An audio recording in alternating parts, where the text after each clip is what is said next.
बिस्मिल्लाहिर्रहमानिर्रहीम। आज फिर हम बात करेंगे इल्म बदी की दो अहम इस्तिलाहात पे, यानी इल्म बदी की दो अहम सनतों पे। एक सनत हुस्न तालील है और दूसरी सनत इहाम। तो पहले हम हुस्न तालील पे बात करेंगे। जो हुस्न तालील है, इसके लफ्ज़ी मानी हुस्न के मानी खूबसूरती और तालील के मानी किसी चीज़ की वजह बयान करना, इल्लत बयान करना, यानी किसी चीज़ की ऐसी खूबसूरत वजह बयान करना जो उसकी असल वजह तो ना हो, लेकिन देखने में हमें वो उसकी असल वजह मालूम हो। ये हुस्न तालील की तारीफ़ है।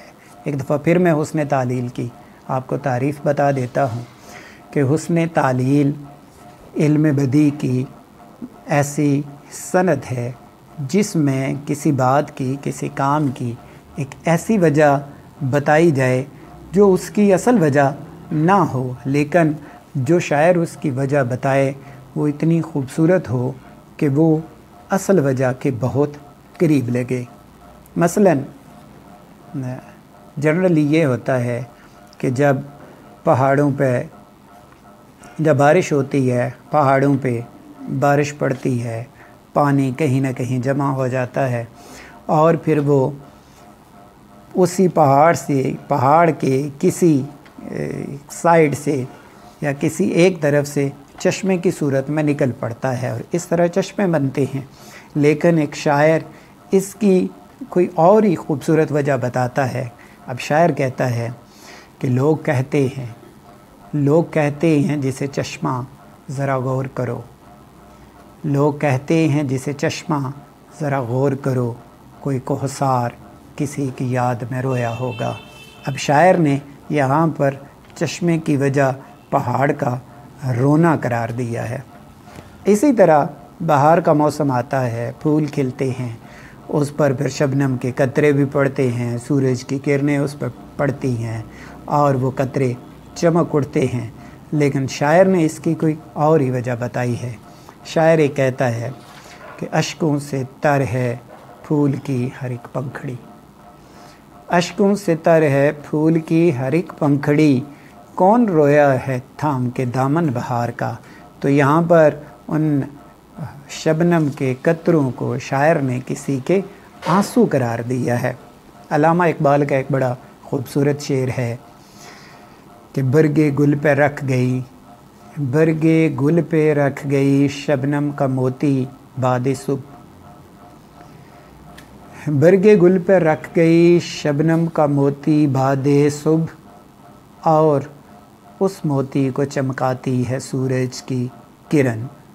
इसी तरह पानी पर सब्ज़ा उगाता है तो उसकी शायर ने यूँ वजह बयान की है कि सब्ज़े को जब कहीं जगह न मिली, सब्ज़े को जब कहीं जगह न मिली, बन गया रूए आप पे काई।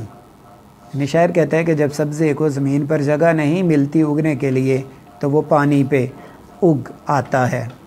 इसी तरह शोहदाए करबला के बारे में, नहर फ़रात के पानी के बारे में शायर ने अपनी ही तोजी बयान की है। शायर कहता है कि वो जो नहर फ़रात थी और उससे जो पानी की जो मौजें थीं वो साहिल से आके टकराती थीं और मकसद उनका ये था कि वो साहिल से बाहर निकलें और हज़रत इमाम हुसैन रज़ी अल्लाह ताला अन्हु के काफ़िले की प्यास बुझा सकें। अब शायर कहता है कि प्यासी जो थी सिपाही खुदा 3 रात की, प्यासी जो थी सिपाही खुदा 3 रात की, साहिल से सर पटकती थी मौजें फ़रात की। और इसी तरह कारून के ख़ज़ाने के बारे में भी शायर ने अपनी ही तोजी बयान की है। शायर कहता है कि जो कारून था, जो अपने ख़ज़ाने समेत ज़मीन में धंस गया था, तो अब उसका जो ख़ज़ाना है वो फूलों की सूरत में, फूलों के ज़रदानों की सूरत में बाहर निकल रहा है। ख्वाजा हैदर अली आतिश का ये खूबसूरत शेर है, ज़ेरे ज़मीं से आता है जो गुल सो ज़रबकफ़, ज़ेरे ज़मीं से आता है जो गुल सो ज़रबकफ़, कारून ने रास्ते में लुटाया ख़जाना क्या। तो ये थी सनत हुस्न तालील, जिसमें शायर ने किसी काम की असल वजह से हट के कोई ऐसी शायराना वजह बयान की है कि जो हमें असल वजह के बहुत करीब लगती है। अब हम दूसरी सनत पे चलते हैं। दूसरी हमारी आज की सनत इहाम है। इहाम का मतलब वहम में डाल देना है कि शायर कोई ऐसी बात करे या कोई नसर निगार ऐसी बात करे या कोई बंदा ऐसी बात करे कि सुनने वाला किसी वहम का शिकार हो जाए। इल्म बदी की इस्तिलाह में सनत इहाम से मुराद ये है कि जब शायर कोई ऐसी बात करे, कोई ऐसा ज़ू मानी लफ्ज़ इस्तेमाल करे शायरी में जिसके दो मानी हों, एक करीब के मानी हों और एक दूर के मानी हों। अब जो सुनने वाला है जब वो बात सुने तो उसके जहन में पहले करीब के मानी आए और वो उन्हीं को मुराद ले ले, हालांकि शायर के वो मानी मुराद नहीं होते बल्कि उससे मुराद कोई और बात होती है। हमारे यहाँ जो शायरी में मुहावरात को लाया जाता है या ज़रबुल अमसाल को लाया जाता है, वहाँ भी दो मानी ज़ू मानी बात होती है कि करीब के मानी कोई और होते हैं और दूर के मानी कोई और होते हैं। इसी तरह हमारे यहाँ जो स्टेज ड्रामा कल्चर है, वहाँ भी सनत इहाम का इस्तेमाल किया जाता है। ज़ू मानी लफ्ज़ लाए जाते हैं कि लफ्ज़ों के करीब के मानी कोई और होते हैं, दूर के मानी कोई और होते हैं। इसी तरह जो जुगतबाजी है उसमें भी ऐसे ही किया जाता है। ज़ू मानी लफ्ज़ इस्तेमाल किए जाते हैं, इहाम पैदा किया जाता है और करीब के मानी कोई और होते हैं, दूर के मानी कोई और होते हैं। एक बंदा कोई और मानी उससे समझता है तो दूसरा उसके कोई और मानी लेता है। तो अब मैं कुछ शेरी मिसालें आपके सामने रखूँगा। मोमिन का एक शेर है, शब जो मस्जिद में जा फंसे मोमिन, शब जो मस्जिद में जा फंसे मोमिन, रात काटी खुदा खुदा करके। अब ये मुहावरा है, खुदा खुदा करके रात काटना। अब इसके दो मानी हैं, एक है अल्लाह अल्लाह करते रहना और एक इसके मानी है बड़ी मुश्किल से रात काटना। तो अब सुनने वाला इसके करीब के मानी लेगा कि शायद जो मस्जिद में गया है और उसने बड़ी मुश्किल से रात काटी है। इसी तरह एक और शेर है कि हिजर में गुल गुल के आधा हो गया, हिजर में गुल गुल के आधा हो गया, ले मसीहा मैं तो मूसा हो गया। अब ये जो लफ्ज़ मूसा है ये मूसा नहीं है बल्कि ये लफ्ज़ मूसा है। लेकिन जब हम इस शेर को सुनते हैं तो फ़ौरन हमारे जहन में हज़रत मूसा अलैहिस्सलाम या मूसा नाम आ जाता है, हालांकि ऐसा नहीं है। यहाँ पर मूसा, मुँह बाल को कहते हैं, मूसा यानी बाल की तरह बारीक हो जाना। निशायर ये कहता है कि मैं तेरे हिजर में गुल गुल के बाल की तरह बारीक हो गया हूँ, लेकिन हमारे जहन में फ़ौरन लफ्ज़ मूसा आ जाता है। इसी तरह उर्दू का एक मुहावरा है, लिखे मूसा पढ़े खुदाल। अब ये लिखे मूसा पढ़े खुदा नहीं है बल्कि यह है कि लिखे मूसा के बाल की तरह बारीक लिखना पढ़े खुदा। ये खुदा नहीं है बल्कि ये है खुद आ, कि जो बाल की तरह बारीक लिखेगा वो खुद ही आ।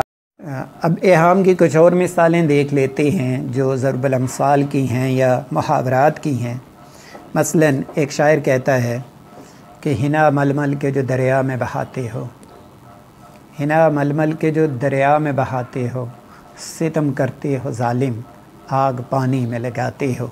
तो अब इसमें क्योंकि मेहंदी है उसका रंग सुर्ख होता है, जब हाथों को धोया जाएगा तो पानी में भी थोड़ी सी सुर्खी आ जाएगी।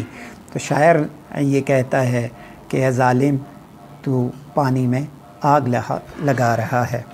इसी तरह एक और शेर है, उसमें भी एक मुहावरे को ज़ू मानी इस्तेमाल किया गया है कि इश्क बैठा है दिल में उस बुत का, इश्क बैठा है दिल में उस बुत का, हम तो यारो खुदा के भी ना रहे। यानी मुराद ये है कि इंसान दूसरों की याद में इतना खो जाता है कि वो अल्लाह को भूल जाता है।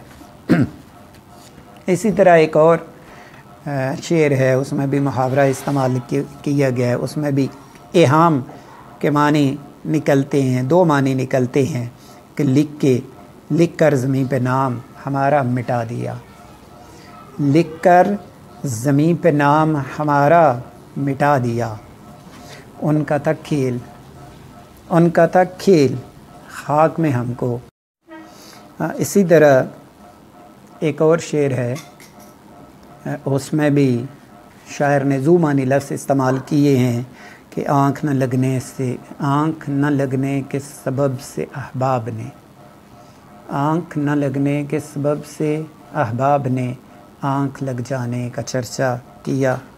और एक आखिरी शेर और सुनाता हूँ, गालिब से ये मंसूब किया जाता है।